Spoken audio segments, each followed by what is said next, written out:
A pesar de que me he dedicado casi toda mi carrera profesional a hacer experimentos en laboratorios con aceleradores de partículas, hoy voy a hablar de un proyecto que no utiliza aceleradores de partículas construidos por el ser humano, sino que utiliza los aceleradores cósmicos, en donde se producen los rayos cósmicos. Y de hecho, los rayos cósmicos que se producen en esos aceleradores cósmicos tienen mayor energía, del orden de 4 órdenes de magnitud, que los haces de partículas producidos en los aceleradores, en particular en el acelerador más potente, que es el LHC del CERN. Antes de hablar de lo que tengo que hablar, tengo que justificar el cambio de título, que en los papeles que se les han dado era cumple 6 años, pero como esta conferencia se programó un poco más tarde de lo esperado, pues son realmente ya casi 7 años. En mayo de este año cumple este instrumento 7 años en la Estación Espacial Internacional. Antes de hablar de esto, es obligado tener un pequeño recuerdo al profesor Stephen Hawking, que desgraciadamente falleció la semana pasada. Stephen Hawking fue una persona que, a pesar de sus minusvalías, viajó como nadie, y de hecho en el CERN estuvo bastantes veces. Es ahí donde yo personalmente le llegué a conocer. Aquí está con el director general del CERN, hacia el año, yo creo que fue 2008-2009, con Peter Higgs, en el túnel del acelerador LHC, y en la conferencia que tuve el placer de escuchar, estaba abarrotada la sala de conferencias del CERN, y que fue realmente una cosa bastante emocionante. Entre las cosas que hizo Stephen Hawking fue visitar el hangar en donde estábamos terminando de ensamblar el instrumento AMS, que quiere decir espectrómetro magnético alfa, y alfa hace referencia al hecho de que originalmente, cuando se aprobó la Estación Espacial Internacional, entonces no era internacional, se llamó Estación Alfa, para el espacio, ¿no? Pues vino a ver esto, y el profesor Tim, del que hablaré posteriormente, y que es el gran impulsor de este proyecto, le explicó qué es lo que pretendíamos investigar. Y una de las cosas, esto hablaré al final de la conferencia, una de las cosas que le explicaba el profesor Tim, el profesor Hawking, que era una de las cosas que queríamos investigar, es que si uno se cree, y tiene buenas razones para creerse, que el Big Bang es la teoría que nos explica cómo se ha creado el universo, pues esta teoría, como dice que el universo se ha creado a partir de la nada, resulta que se tiene que producir, cuando se produce el Big Bang, radiación y igual cantidad de materia y antimateria. O sea que en los inicios del universo, pues si había electrones, tendría que haber sus correspondientes antipartículas, antielectrones. Si había protones o neutrones, que se producen en los primeros instantes de vida del universo, tendría que haber las correspondientes antipartículas, o sea, antiprotones y antineutrones. Para los que lo hayan olvidado, la única diferencia que hay entre partículas de materia y partículas de antimateria es que la carga eléctrica es de signo opuesto, y algunos otros números cuánticos. Pero la masa, para las partículas inestables, los modos de desintegración y sus frecuencias son idénticos en ambos casos de momento. Y la pregunta que se hace Tim, y que le trasladó a Stephen Hawking, era: en las búsquedas que hemos hecho de antimateria cósmica primordial, no encontramos trazas de antimateria, pero es obvio que hasta la fecha lo que hemos explorado es solo una parte pequeña de nuestra galaxia, y, como le explicaba el profesor y lo entendía perfectamente el profesor Hawking, era que en el universo debe haber del orden de 100.000 millones de galaxias, cada una de las cuales tiene del orden de 100.000 o 200.000 millones de estrellas. Y la respuesta del sintetizador del profesor Hawking fue: hay que seguir buscando, y eso es lo que estamos haciendo. El plan de esta conferencia es hacer una introducción a los rayos cósmicos, porque quiero insistir que prácticamente todo lo que sabemos sobre el universo procede de desarrollos teóricos importantes, por supuesto, pero sobre todo de medidas de rayos cósmicos. Luego, y esto es la parte más sencilla de entender, porque solo son fotografías, cómo se construye un experimento relativamente grande para los estándares espaciales, como es el instrumento AMS. Luego hay una parte que, como suele ser, siempre ocurre cuando se tratan temas científicos complicados, es la descripción de los primeros resultados que hemos obtenido con el experimento AMS, y esto es un poco árido. Anticipo que, a diferencia de lo que ocurre cuando se estudia el microcosmos, en donde tenemos una teoría que es el modelo estándar de partículas interacciones, es una teoría que tiene un poder predictivo extraordinario. En el caso de los rayos cósmicos no tenemos una teoría con similar solidez y similar capacidad predictiva. Lo que hay son fenómenos que son modelos fenomenológicos que están en constante evolución, incorporando realmente las observaciones experimentales. Por lo tanto, esa parte no se puede comparar cuando se miran los resultados que produce el acelerador LEP o el acelerador LHC, que todos estos podemos contrastarlos con predicciones muy precisas de la teoría subyacente. Y al final pues daré algunas perspectivas, pero seré muy breve. Ahí. Introducción a los rayos cósmicos. Bueno, esto lo he dicho. Pues ahora digo que de la radiación procedente del espacio exterior hay de dos tipos, atendiendo a la carga eléctrica. Puede ser neutra, como son la radiación electromagnética, esto es los fotones, los neutrinos y las ondas gravitacionales. Los neutrinos, que se hizo la predicción teórica hace más de 80 años, pues en las últimas 2 décadas hemos obtenido resultados verdaderamente espectaculares. Y en el caso de la radiación cósmica cargada, pues son los electrones, los muones, los núcleos atómicos y sus correspondientes antipartículas o antinúcleos.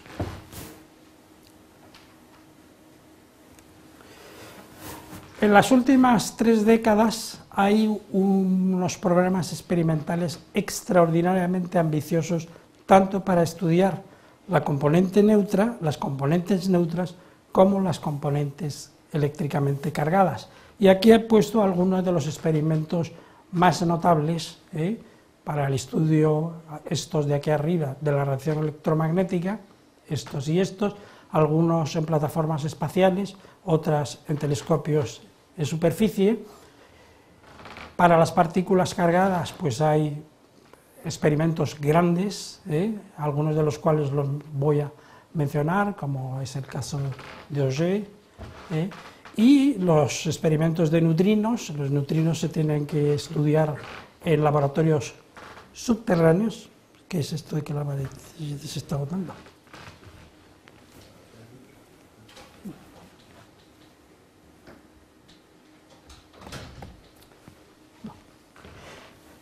Y luego, muy recientemente, pues son los experimentos para la detección de ondas gravitacionales. ¿Se había caído? Vale, gracias. Bueno, he dicho que el estudio de la componente neutra, que son fotones, neutrinos y ondas gravitacionales, pues ha permitido hacer descubrimientos que han cambiado de manera drástica nuestra manera de entender el universo. Y aquí menciono 10.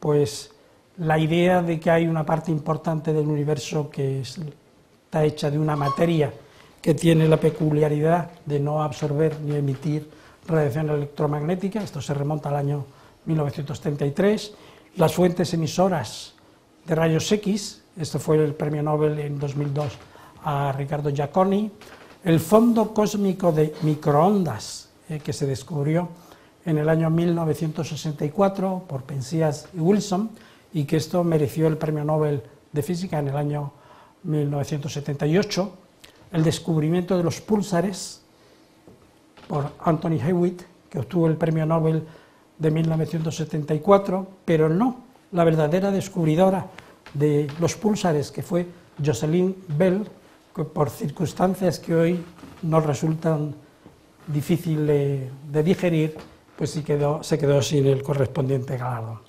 Los púlsares binarios, que se descubrieron en el 74 por Hulse y por Taylor, que fue premio Nobel de 1993, y que fue la primera evidencia experimental, aunque algo indirecta, de la existencia de ondas gravitacionales. El hecho de que los neutrinos tuvieran masa, esto ha merecido en el siglo XXI 2 premios Nobel, uno en el año 2002 para Davis y Masatoshi Koshiba, y uno muy reciente en el año 2015 para Takaaki Koshiba y para Arthur McDonald. El descubrimiento de las anisotropías en el fondo cósmico de microondas, que se descubrió en el año 98 y que mereció el premio Nobel en el año 1992, y premio Nobel en el 2006 para John Mather y para George Smoot. La expansión acelerada del universo, para mí uno de los descubrimientos más extraordinarios, se cumplen 20 años de esto, y fueron Perlmutter y otros colaboradores los que obtuvieron el premio Nobel en 2011, y lo más reciente ha sido el premio Nobel a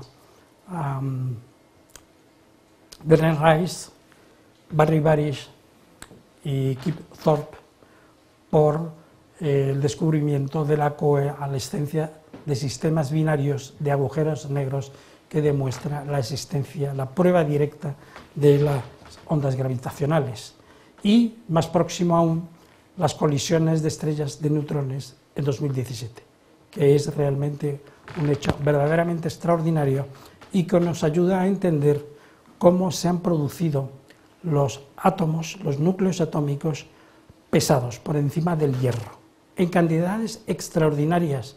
O sea, en esta colisión de dos estrellas de neutrinos se han producido del orden de 10 veces la masa de la Tierra, que es del orden de 10 elevado a 24 kilos, pues 10 veces esta masa, o sea, 10 elevado a 25 kilos de oro y platino. Entonces hay que estar alerta, porque a lo mejor a alguien se le ocurre cómo capturar esas grandes cantidades de metales preciosos. Y aquí, bueno, ¿qué cosas hemos aprendido después de todos estos importantes descubrimientos? Pues hemos aprendido que realmente conocemos muy poco acerca del universo. Con las medidas de la radiación de fondo de microondas, de las supernovas, los cartografiados de galaxias, y luego una teoría, que es lambda cold dark matter, pues sabemos que realmente la parte con la que estamos familiarizados, los átomos que conocemos, de la tabla de Mendeleev, eso es solo el 5% del total del cómputo de masa y energía del universo. El resto, en un 23%, estos números están un poco anticuados en esta transparencia de NASA, pero hay muy pequeñas variaciones. Esto ahora es 25% y esto es 68%, 5%, pues es esta materia oscura que sabemos que existe fundamentalmente por sus efectos gravitacionales, pero no sabemos cuál es su naturaleza, no sabemos si está hecha de partículas, de agujeros negros primordiales. Hay muchas teorías, muchos programas experimentales en marcha, en particular en el LHC, pero de momento no tenemos una pista de qué está hecho esto. Y lo mismo pasa con el remanente, que es la parte dominante, que es una energía que, a diferencia de la gravitación, que es una energía atractiva, esta es una energía repulsiva. La hipótesis que se baraja de manera más común es que el responsable de esta energía repulsiva es la constante cosmológica que aparece en las ecuaciones de la relatividad general de Einstein. Y tenemos una idea de esta pequeña parte, que son 4,6%, pues realmente se distribuye más o menos de esta manera, ¿no? Hay los núcleos pesados, hay los neutrinos que forman una pequeña parte, una muy pequeña parte, lo que son las estrellas, y luego los núcleos libres de hidrógeno y de helio. Y también hemos aprendido, utilizando ya, repito, este tipo de información, cómo era la distribución en materia y energía del universo cuando el universo era muy joven, cuando el universo tenía solamente 380.000 años. También nos aplica eso, con estas medidas, en particular las del satélite WMAP, hemos aprendido cómo es la historia térmica o la evolución en el tiempo del universo. No me voy a entretener, porque esto es una cosa relativamente complicada.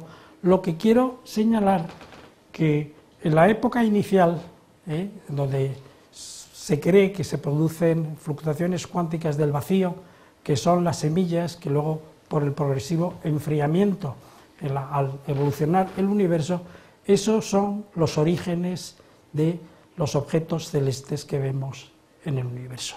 Y, aunque se habla poco de esto, una de las grandes contribuciones de Stephen Hawking a la física, a la cosmología, fue trabajar sobre cómo esas fluctuaciones cuánticas producen estas semillas. De hecho, debido a este trabajo, hace 2 años la Fundación BBVA le dio el premio Fronteras del Conocimiento y se lo dio junto a Mujanov, físico ruso que trabaja en Alemania, que de manera totalmente independiente probó que a partir de esos fenómenos cuánticos en el inicio del universo se puede explicar la formación de estas semillas a partir de las cuales se han creado los objetos que vemos en el universo. Voy a ir un poco más rápido. Esto también lo he mencionado y he dicho que para mí el descubrimiento de la expansión acelerada del universo mediante la observación de supernovas distantes es realmente uno de los grandes descubrimientos, porque el ser humano ha estado siempre interesado o preocupado por cómo se ha creado el universo, si el universo es finito, cómo evoluciona el universo, si se expande, si se contrae, y yo creo que esto, que fue un descubrimiento realmente sorprendente, para mí, repito, es uno de los grandes hitos científicos de las últimas décadas. Otro importante descubrimiento es, que ya lo he mencionado, está relacionado con la física de neutrinos. El estudio de la física de neutrinos, lo he dicho, lo repito, ha sido galardonado en 2 ocasiones en lo que va de siglo con el premio Nobel. Y aquí lo que se ha demostrado, se ha probado experimentalmente, es que los neutrinos, que durante muchos años se creía que eran partículas de masa nula, tienen masa distinto de 0.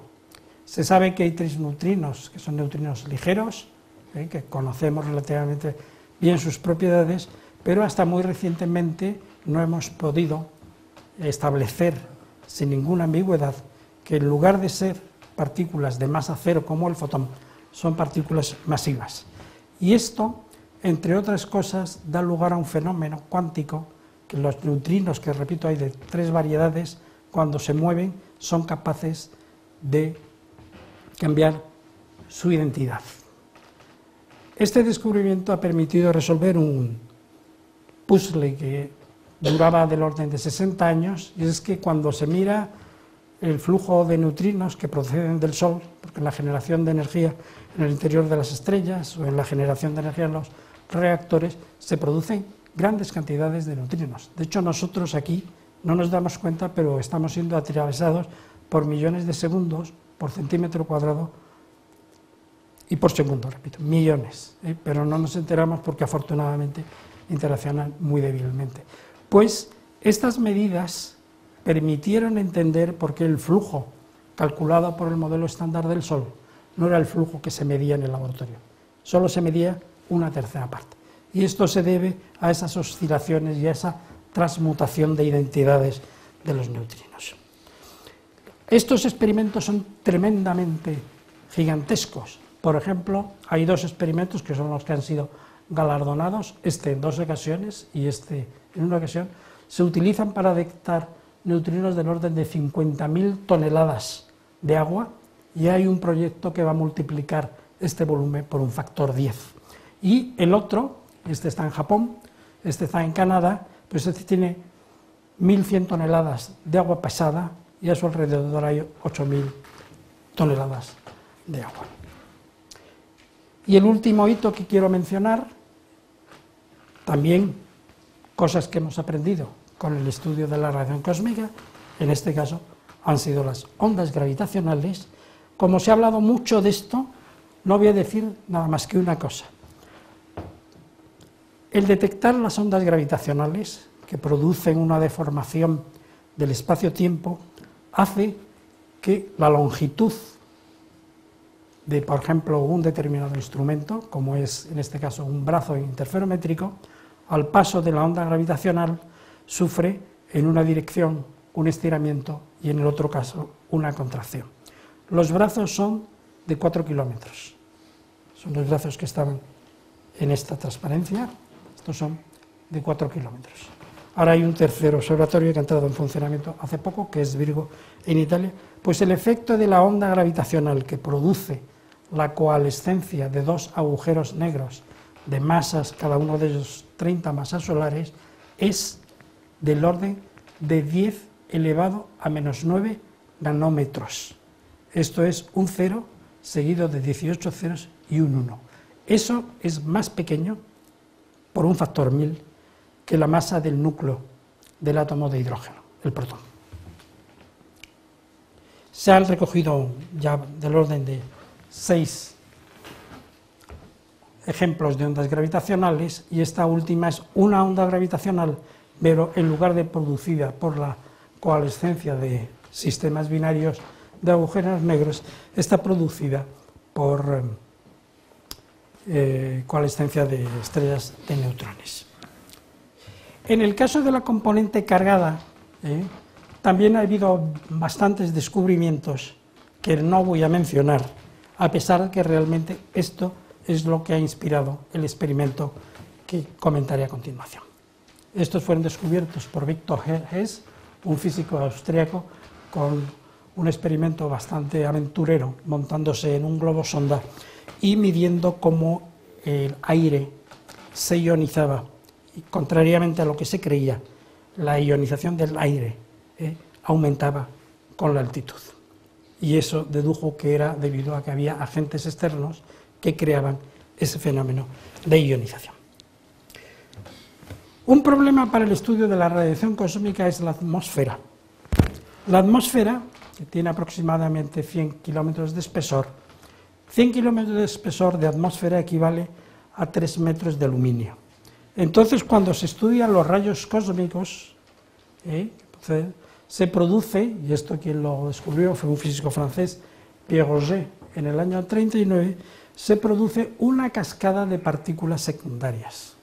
Si estudiamos los rayos cósmicos en laboratorios en tierra, entonces lo que tenemos que intentar reconstruir las propiedades, esto es, la masa, la dirección, la carga eléctrica, lo tenemos que hacer reconstruyendo a partir de incluso miles de partículas secundarias, tarea que es no fácil. La solución es trivial, no hacer experimentos en la Tierra, irse al espacio. Y por eso nosotros hemos ido al espacio.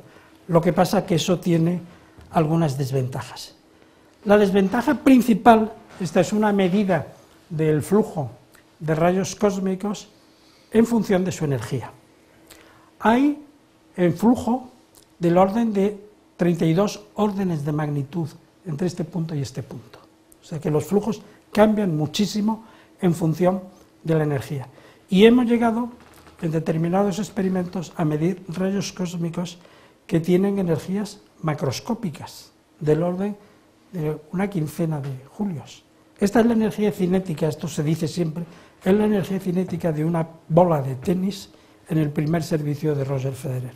Por tanto, son realmente para entidades, estos son protones, partículas microscópicas, tienen una energía, son capaces de adquirir una energía extraordinaria. ¿Cuál es el problema? De irse al espacio. Al espacio no se pueden llevar cosas excesivamente pesadas, hay que hacer cosas pequeñas, y con estas cosas pequeñas pues se pueden medir el comportamiento de los rayos cósmicos, sus propiedades, pues a energías que son relativamente pequeñas, del orden de varios miles de gigaelectronvoltios. Un gigaelectronvoltio es la masa del protón, o sea, miles de veces la masa del protón. Si se quiere ir a energías intermedias, se tienen que tener experimentos muy grandes, porque se produce un rayo cósmico por metro cuadrado por año. Y si vamos al extremo, entonces se produce un rayo cósmico, podemos observar un rayo cósmico por kilómetro cuadrado por año. Por lo tanto, debido a estas características, hay cosas que se pueden hacer con detectores relativamente pequeños en el espacio, pero esta parte del espectro hay que hacerla con grandes superficies en tierra correctamente instrumentadas. Y el experimento más importante para el análisis de esta parte del flujo es el experimento que se está haciendo en Malargüe, La Pampa, Argentina, que se han instrumentado 3.000 kilómetros cuadrados. Y por lo tanto se pueden producir decenas, incluso centenas, de esos rayos cósmicos de muy alta energía. Lo que decía al principio está también en esta transparencia, que es, aunque hay aceleradores, y en particular el HLC es el más potente, que permite acelerar partículas, protones hasta 7 teraelectronvoltios, esto, y hacer colisiones frontales, esto aquí equivale a del orden de 10 elevado a 17 electronvoltios, cuando es haz de protones colisionando con un blanco fijo. Y esto, que está en este punto, son 4 o 5 órdenes de magnitud de los rayos cósmicos que están en el límite superior de la gráfica que he enseñado anteriormente. Por lo tanto, para fenómenos violentos, para el estudio de colisiones, partículas extraordinariamente energéticas, los rayos cósmicos siguen siendo una opción. Bueno, muy breve, origen, composición, aceleración, propagación de los espectros finales. Yo creo que tenemos una idea relativamente aproximada o relativamente correcta de cómo se producen los núcleos atómicos. Voy a mencionar solamente 2 casos. Uno, lo que está descrito en el libro de Steven Weinberg, de los 3 primeros minutos, que es la nucleosíntesis primordial, en donde inmediatamente después del origen del universo se producen los núcleos de hidrógeno, el de helio y parte del de litio. La mayoría de los núcleos se producen, por ejemplo, por la explosión de estrellas masivas. Este es el caso de las supernovas. Gran parte de los núcleos, hasta incluso más allá del hierro, se producen por este procedimiento. Hay otras maneras de producir, por ejemplo, el carbono y el nitrógeno, que estos proceden de estrellas de tipo distinto, en el momento en que se produce su colapso final. Por lo tanto, hay determinadas maneras, creemos, de producir los núcleos atómicos que están en la tabla de Mendeleev. Yo creo que la opinión mayoritaria es que la explosión de supernovas es realmente el origen de una gran mayoría de los núcleos que se han podido detectar en experimentos en laboratorio. La aceleración, propagación y movilización no me voy a entretener, porque es que esto requiere explicar cosas sobre la geometría y el contenido de las galaxias, las fuentes de producción, qué tipo son, cómo se propagan, y hay que tener en cuenta interacciones, difusión, convección, reaceleración. Es una cosa muy complicada.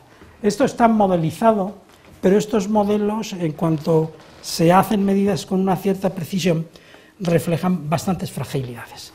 Voy al experimento AMS, que lo tengo que hacer en 10 minutos y va a ser un poco... Este es un experimento que está situado como módulo externo en la Estación Espacial Internacional. La altitud orbital en promedio es de 350 kilómetros. La ventaja de hacer el experimento ahí es que estamos fuera de la atmósfera, por lo tanto podemos pedir la radiación cósmica primaria. Son dimensiones modestas para lo que es un experimento de aceleradores. El peso de este experimento es del orden de 7 toneladas y en el experimento en donde yo trabajo en el LHC son 15.000 toneladas. Y en lugar de 5 metros, pues por 4 por 3, pues son 15 por 15 por 30 metros. O sea que es muy distinto. Este tiene 300.000 canales electrónicos, el otro tiene varios cientos de millones de canales electrónicos. La ventaja de trabajar en la estación espacial es que tenemos el suministro eléctrico garantizado y luego que podemos estar en la estación espacial durante un tiempo relativamente largo. La persona que ha sido el líder de este proyecto es el profesor Ting, premio Nobel en el 76 por el descubrimiento del quark C, del quark encantado, y con el que el grupo del CIEMAT llevamos trabajando en distintos laboratorios pues desde el año 81. Y aquí hay una foto de cuando contactamos con él por primera vez. Luego, cuando una de las veces que vino a Madrid, descubrimos que era un gran aficionado a los toros.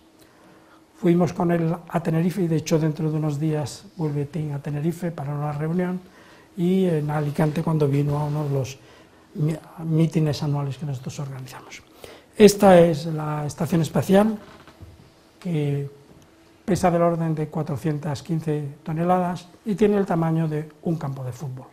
Pueden trabajar hasta 7 personas y esta se ha construido durante el periodo 1998 hasta el 2010, ha costado 160.000 millones de dólares y para su construcción se utilizaron los transbordadores de la NASA, hubo 5, 2 de los cuales tuvieron finales trágicos, el Challenger en el 86, el Columbia en el 2003, y se necesitaron 34 misiones de estos transbordadores del total de las 135 misiones. Es un detector para hacer medidas de precisión y larga duración de rayos cósmicos que está construido con tecnologías desarrolladas para experimentos en aceleradores, pero adaptadas y miniaturizadas al entorno espacial. Y esta es la parte del espectro que nosotros vamos a medir. Esta parece, se ve mal, pero en fin, es hasta el orden de unos 3 teraelectronvoltios. Esto se hizo en virtud de un acuerdo entre la NASA y el Departamento de Energía, y esta es un resumen de cuáles son las expectativas, el potencial científico, medir el flujo, medir la composición, medir los espectros de rayos cósmicos durante los 11 años del ciclo solar, buscar partículas solares muy energéticas, estudiar los flujos de positrones, antiprotones y antideutrones, pensando en búsqueda indirecta de materia oscura y búsqueda de antimateria cósmica primordial. Esto es detección de antinúcleos con carga eléctrica superior o igual a 1. Y búsquedas más exóticas. Hay muchas dificultades en hacer experimentos en el espacio. De hecho, el administrador Dan Golding nos dijo que el espacio es un entorno extremadamente hostil. Hay problemas de limitaciones en dimensiones, peso, potencia eléctrica, ancho de banda, diferencias de temperatura, el envejecimiento de materiales en condiciones de microgravedad, vacío, las vibraciones y la aceleración en el proceso de enviar esto al espacio. Hay que protegerse o hay que tener materiales, componentes que hayan probado su resistencia a la radiación, lo que exige programas experimentales en aceleradores para probar eso. En el espacio es difícil de reparar las cosas y por lo tanto los sistemas tienen que ser fiables y de alta redundancia. Nosotros para los componentes críticos tenemos una redundancia de factor 4 a 6. Y hay que desconfiar de los micrometeoritos, que cada vez son más abundantes, y una colisión de un micrometeorito con un instrumento de este tipo lo puede perfectamente destruir. Nuestro proyecto inicial hacía referencia a tener un espectrómetro con un imán superconductor enfriado por 2.500 litros de helio líquido superfluido. Debido a una serie de problemas con la NASA y cambios en sus calendarios de programación, tuvimos muy al final que descartar esta tecnología y utilizar un imán permanente. Pero ya pudimos comprobar en la fase de pruebas de que la utilización de criogenia en sistemas superconductores es realmente un desafío extraordinario. A mi entender, esa tecnología no está todavía 100% segura, no es todavía 100% segura para experimentos espaciales de gran tamaño. La historia de este proyecto es una historia con muchos altibajos. Realmente el accidente, hicimos un vuelo precursor, señaló la foto, que nos permitió probar a la NASA que este experimento se podía hacer, pero el accidente del Columbia, que implicó la supresión de vuelos de los transbordadores y adelantó la jubilación de los transbordadores, nos creó infinidad de problemas. Al final, el presidente Bush, en octubre del 2008, aprobó una propuesta del Congreso y del Senado para darnos un vuelo específico para subir nuestro instrumento al espacio, cosa que durante los 3 años anteriores se había descartado. Habíamos desaparecido del programa de vuelos. Esto es el vuelo precursor. Este detector prototipo se ensambló en Zúrich y esta es una fotografía tomada del Discovery con AMS aquí, haciendo un servicio de mantenimiento a la estación rusa del Mir. Esto ya, repito, es cuando esto se aprueba en octubre del 2008 y durante unos años el profesor Ting, a una serie de colaboradores, nos sometió a un 3er grado con constantes viajes a Estados Unidos para hablar con los congresistas, los senadores y las autoridades locales de los estados de Florida, donde está el Kennedy Space Center, y Texas, donde está el Johnson Space Center, ¿no? Al final, esto funcionó. Es un detector que no voy a entrar en detalle, que está concebido, diseñado y construido con las ideas de los experimentos en aceleradores. Hay detectores, subdetectores especializados en determinadas medidas, por ejemplo, se utiliza el efecto de la radiación de transición para decidir si un rayo cósmico es de tipo electrónico o es una partícula del tipo de protón. Hacemos medidas muy precisas de tiempo de vuelo, del orden de picosegundos. Tenemos un imán permanente, lo que pasa que es de bajo campo magnético, 0,15 Tesla. Tenemos el mayor sistema de reconstrucción de coordenadas en el interior de este imán. Es un detector de silicio, un calorímetro para la medida precisa de la energía de fotones, electrones y positrones, y el contador de Cherenkov, que nos permite medir la carga eléctrica y la velocidad de las partículas, incluso con una precisión de 1 por 1000, y que este es el detector que se diseñó y se construyó y se probó en Madrid, en el CIEMAT.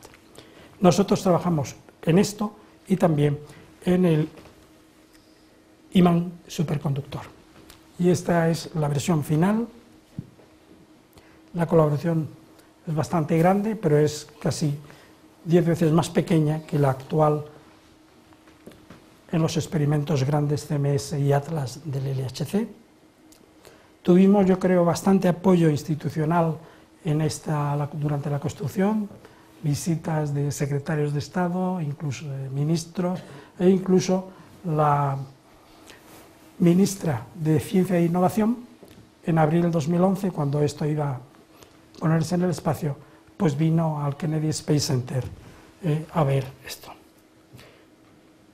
Tuvimos importantes colaboraciones con empresas líderes en el sector de la microelectrónica espacial, aquí está, y con la Agencia de Cualificación Espacial INTA, porque todos estos elementos de estos sistemas tienen que estar cualificados espacialmente y normalmente los centros públicos, los organismos públicos de investigación no tienen esas instalaciones, así que tuvimos que ir con mucha frecuencia a INTA y realmente quedamos sorprendidos por la dotación de las instalaciones y la competencia de los técnicos y los ingenieros. Esto ya, estando en el espacio, comprobamos en nuestro detector que efectivamente se producen estos anillos Cherenkov, el diámetro nos da una idea de la velocidad y la densidad de puntos en la circunferencia nos da la carga al cuadrado. También nos asignó TIN una tarea importante, como he dicho antes, el prototipo se ensambló en Zúrich, pero cuando nosotros estudiamos un poco en detalle lo que sería la versión definitiva con el imán superconductor, recomendamos que eso debería de hacerse en un laboratorio en donde hubiera personal muy experto en cuestiones de imanes, de criogenia y de superconductividad. Y ese sitio es el CERN, que estaba construyendo miles y miles de imanes superconductores y que realmente tenía una capacidad tecnológica excepcional.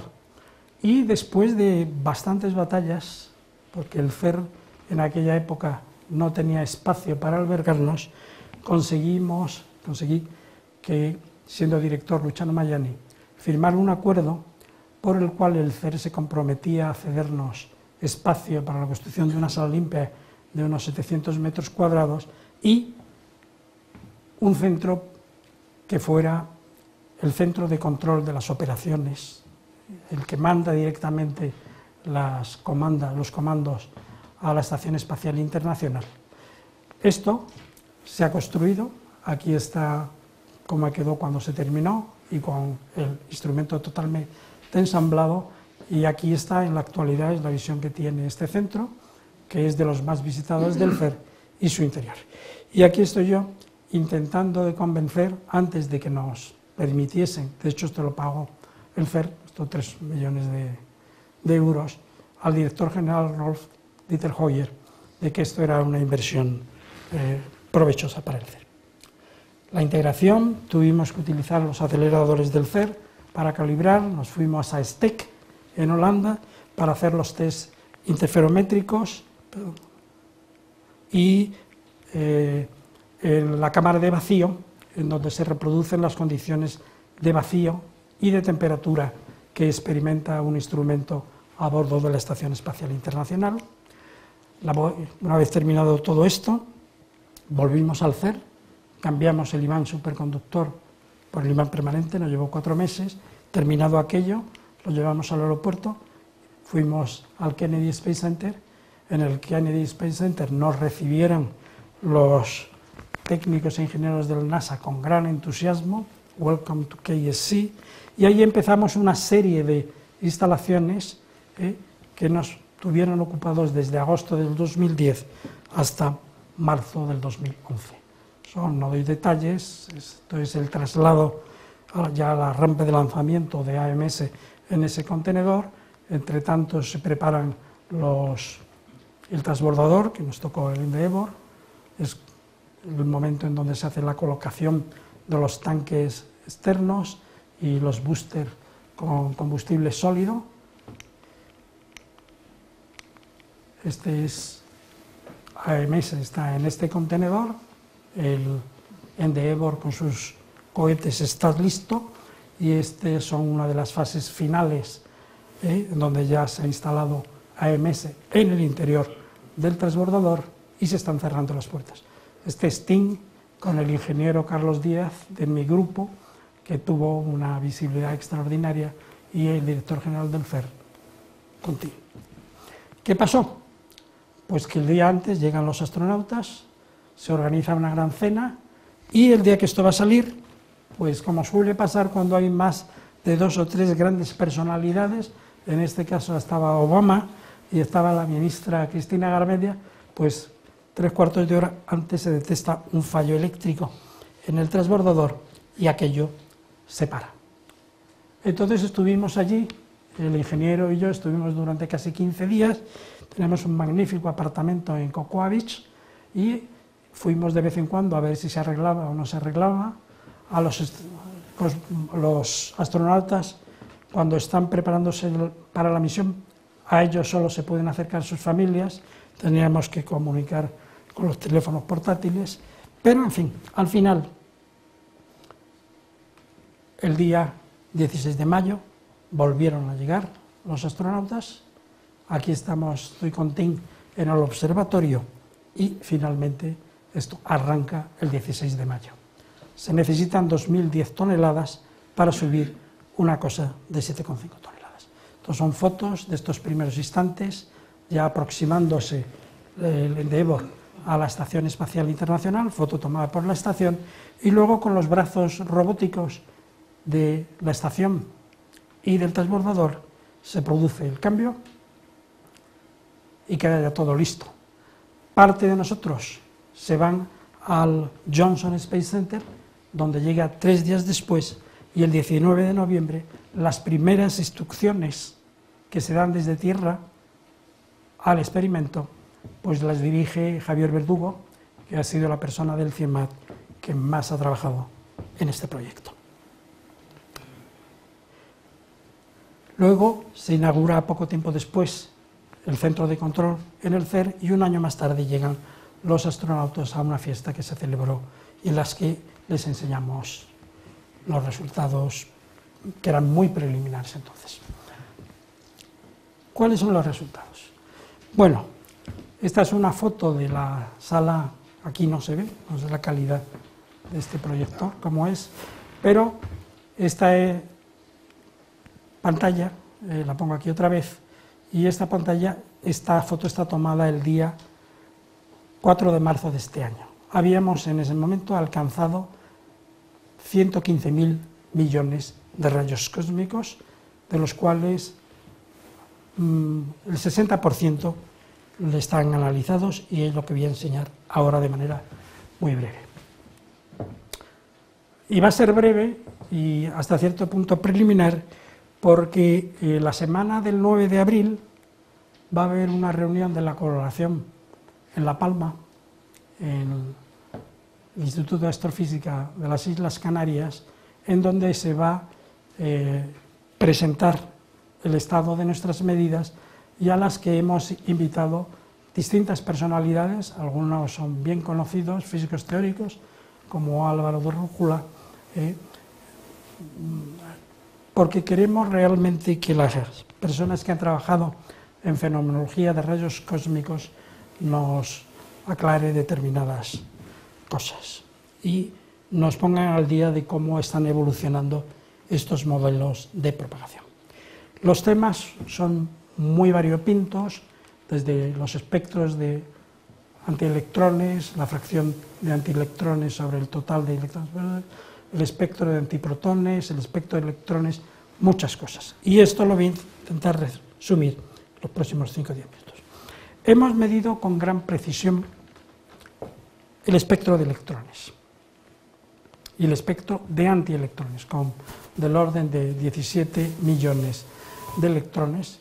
Esto es órdenes de magnitud por encima de lo que han conseguido reunir otros experimentos. Solo hay hasta el momento un experimento en el espacio que fue precursor, que es Pamela, pero que es un experimento que tiene 20 veces menos aceptancia que el nuestro y tiene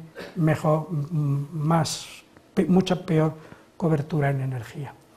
Lo que hemos visto aquí es que, y estos son los índices espectrales, como tenemos realmente muchos sucesos, muchos rayos cósmicos, en cada intervalo de energías podemos hacer un ajuste y medir el índice espectral. Lo que vemos es que los índices espectrales de electrones y positrones no son constantes, eso era esperable, son diferentes en magnitud y dependencia de la energía.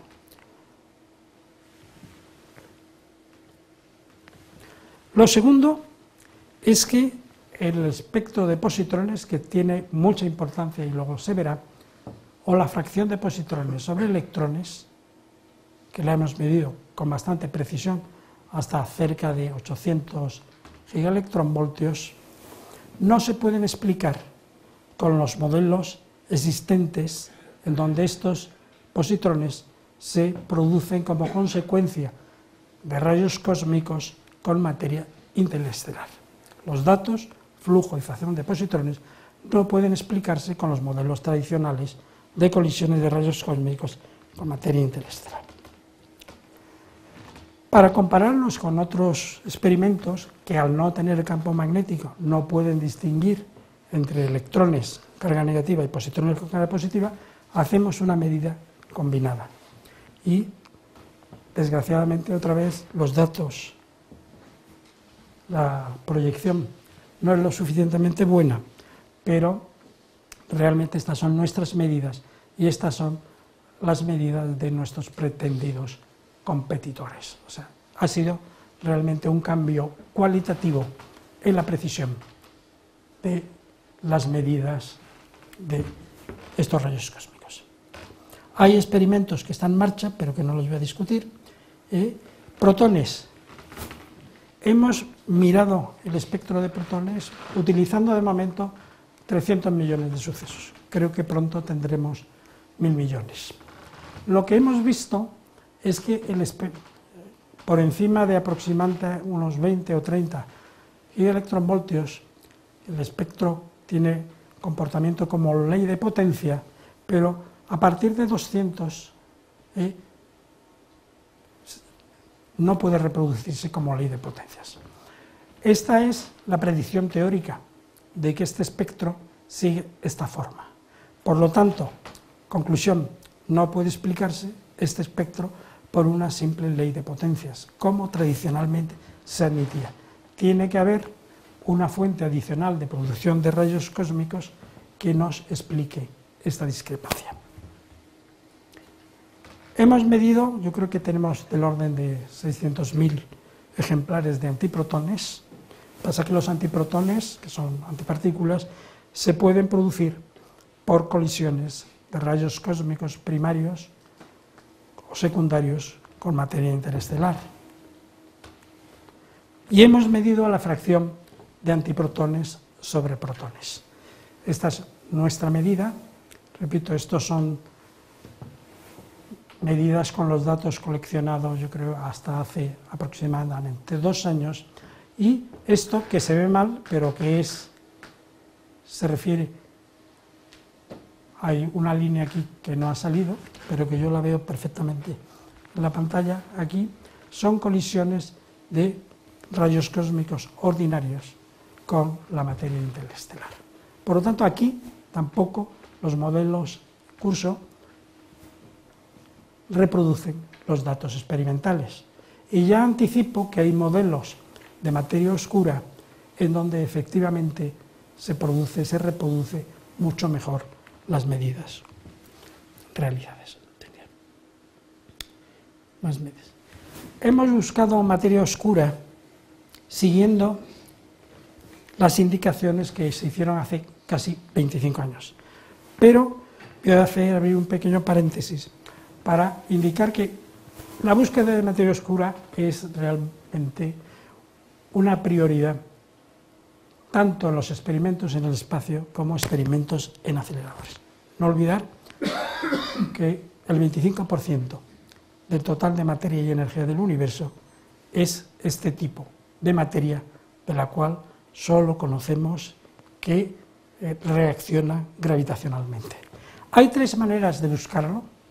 Una de ellas es la que se utiliza en el CER, en el acelerador LHC, que es producir colisiones de protón-protón a muy alta energía y ver si entre los productos secundarios que se producen hay algunos que tienen características que corresponden a materia oscura. Eso es una búsqueda de producción directa, pero que está muy dependiente, es muy dependiente de qué hipótesis hagamos sobre qué aspecto tiene en estas colisiones las partículas de materia oscura.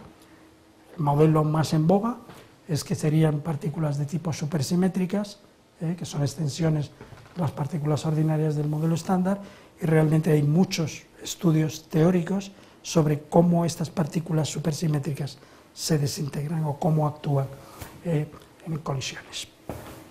Esa es la producción directa. También se puede hacer en experimentos subterráneos, hay muchos, que estas partículas tan abundantes lleguen, atraviesen la superficie de la Tierra y en estos laboratorios, en experimentos extraordinariamente sensibles, colisionen con blancos fijos y se pueda medir el resultado de esa colisión. En esta colisión de esa partícula de materia oscura con un blanco fijo, con un nucleón, por ejemplo, el nucleón sufre un pequeño retroceso y este pequeño retroceso, en principio, se puede medir. Y finalmente, hay una medida indirecta. Si es tan extraordinariamente abundante la presencia de partículas de materia oscura en el universo, se producirán colisiones entre ellas, fenómenos de aniquilación. Y esos fenómenos de aniquilación serán una fuente adicional de producción de antipartículas, antielectrones, antiprotones, fotones, antideuterones. Esto es lo que los americanos llaman make it, que es en el caso del HC, shake it, en el caso de estos procesos de difusión, y break it, que es en el caso de AMS. Hay un artículo, que es el que nos inspiró, de Turner y Wilczek, del año 90, en donde decía que debía de medirse este cociente en función de la energía, que esto es lo que se esperaba de las colisiones ordinarias de rayos cósmicos con materia interestelar, pero que si hubiera procesos adicionales como aniquilación de partículas supersimétricas, el flujo, el cociente, tendría que tener esta forma en función de cuál fuese la masa de esta partícula supersimétrica. Nosotros lo hemos medido, ya lo enseñé antes, con gran precisión. Este era el aspecto de positrones, pero aquí está la fracción de positrones sobre electrones más positrones. Esto es la colisión de rayos cósmicos ordinaria y esto es lo que nosotros medimos. Y esta es la predicción, siguiendo un modelo determinado de partículas supersimétricas de masa 1 teraelectronvoltio. No pretendo decir que hemos descubierto la naturaleza de la materia oscura, sería por mi parte una insensatez. Lo que he dicho que es que de momento las medidas no contradicen esa hipótesis. Sin embargo, hay multitud de artículos en favor de esa hipótesis, de que lo que hemos visto en materia oscura, pero hay muchos otros que dicen que puede haber fuentes adicionales que producen ese exceso en el flujo de positrones. Por eso, ese comportamiento de la fracción de positrones. Pueden haber púlsares. Lo que pasa es que las predicciones de púlsares, como no se conoce demasiado bien la física de púlsares, pues tiene un rango amplio de posibilidades.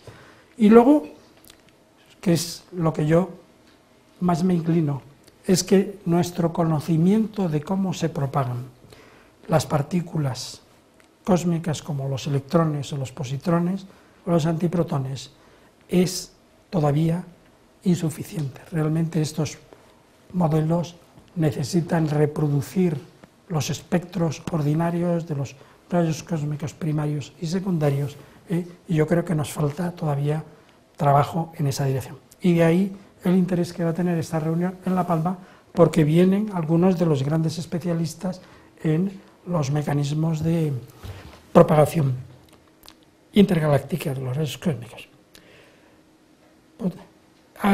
Pensamos que dentro de 2 años o 3 años vamos a poder medir el cociente de la producción de antideuterones sobre antiprotones, que es muy pequeña, es del orden de inferior a 10 a menos 4, pero creo que eso también va a ser una información importante para desentrañar el misterio de la materia oscura. Hemos medido rayos cósmicos primarios y secundarios. Por ejemplo, hemos medido el espectro del helio, que es el segundo rayos cósmicos más abundante que hay en el universo, con aproximadamente 90 millones de núcleos, y también tiene un comportamiento inesperado. Lo que esperaríamos es que tuviera, de acuerdo con los modelos teóricos existentes, este comportamiento, y sin embargo hay una clara desviación. Hemos medido la fracción de los isótopos, del isótopo helio 3. De momento no tenemos una predicción medianamente fiable para ver cómo explica estas medidas. Sí hay una predicción relativamente fiable para el cociente de los flujos de protones y de helio.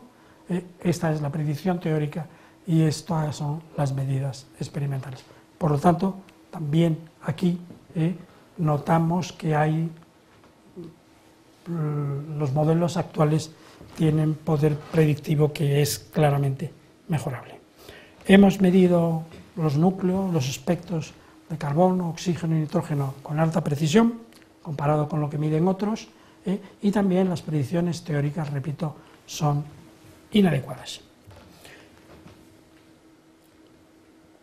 Y lo mismo hecho con rayos cósmicos secundarios, como es el litio, que a pesar de que se produce durante la nucleosíntesis primordial, también se puede producir como resultado de las colisiones de rayos cósmicos primarios, como serían carbono, nitrógeno y oxígeno, con la materia interestelar, pero de nuevo las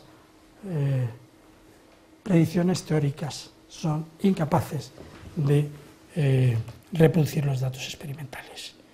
Así que ya no me extiendo más en esto, hemos hecho muchas medidas, muchas comparaciones. Ahora estamos estudiando una cosa que es de interés para la física solar, es cómo se modula, por ejemplo, los flujos de protones por los ciclos solares. Y estamos midiendo eso en función del tiempo y en función de la energía. Pero esto es todavía muy preliminar, pero con la cantidad de datos que tenemos, como se refleja ahí, yo creo que aprenderemos mucho qué repercusión tiene el ciclo solar en los flujos de protones y de otras partículas secundarias como helio. Para terminar, busca de antimateria. Hemos empezado por lo que nos parece que es más sencillo, que es la búsqueda de antihelio.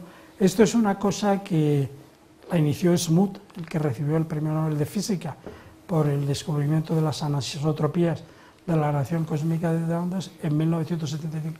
Y nosotros ya con el Boole precursor pusimos un límite de 10 elevado a menos 6. Esto lo ha mejorado Pamela y nosotros yo creo que ya estamos en condiciones, o muy próximamente, de establecer un límite que es del orden de 10 elevado a menos 1, una parte en 1000 millones. Hemos encontrado en esos 100.000 millones de rayos cósmicos, hemos encontrado ejemplares, rayos cósmicos que tienen las propiedades del helio 3. Por ejemplo, hemos medido su masa, compatible con 3, su carga eléctrica, menos 2. Esto lo hemos medido. Pero hemos encontrado uno por año. O sea, hemos encontrado uno por muchos miles de millones de rayos cósmicos. Entonces, cuando uno maneja esas cantidades enormes de datos, puede ser que algunos datos que corresponden a rayos cósmicos helio 3 normal, que hay muchos, pues que debido a que los instrumentos, el detector no es perfecto, que algunas medidas estén adulteradas por pequeñas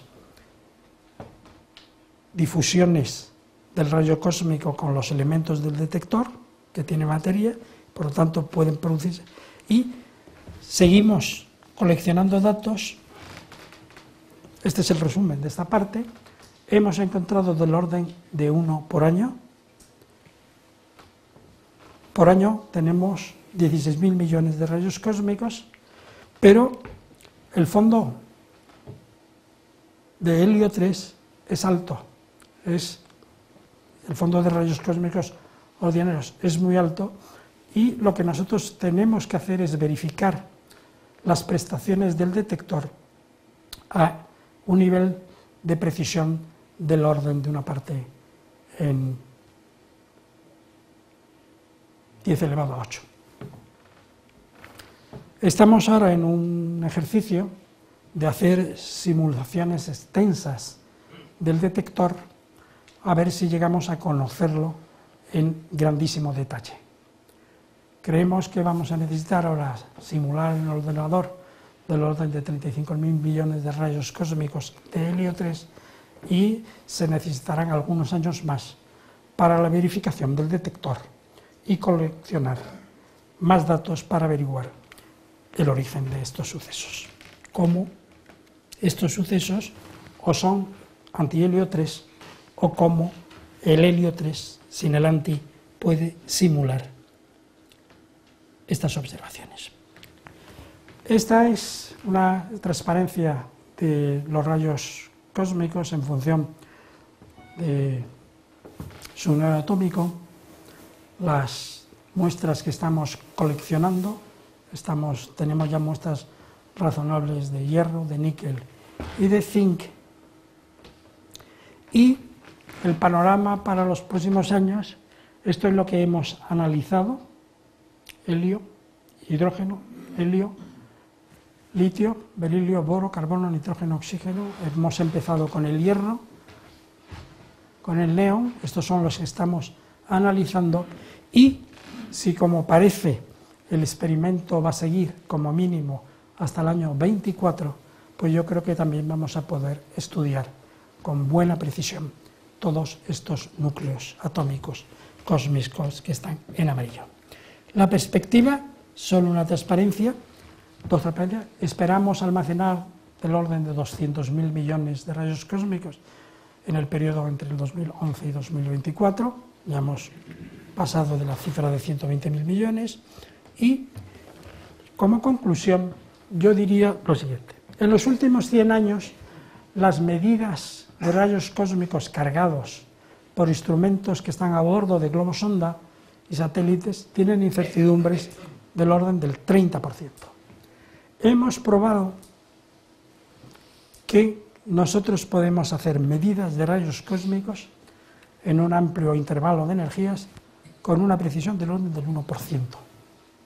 Creemos que la mayor precisión de estas medidas contribuirá a mejorar nuestro conocimiento de los rayos cósmicos. Y, en conclusión, creemos que la Estación Espacial Internacional es una plataforma única al quitarnos el problema de la contaminación atmosférica para hacer física de precisión de rayos cósmicos. Muchas gracias.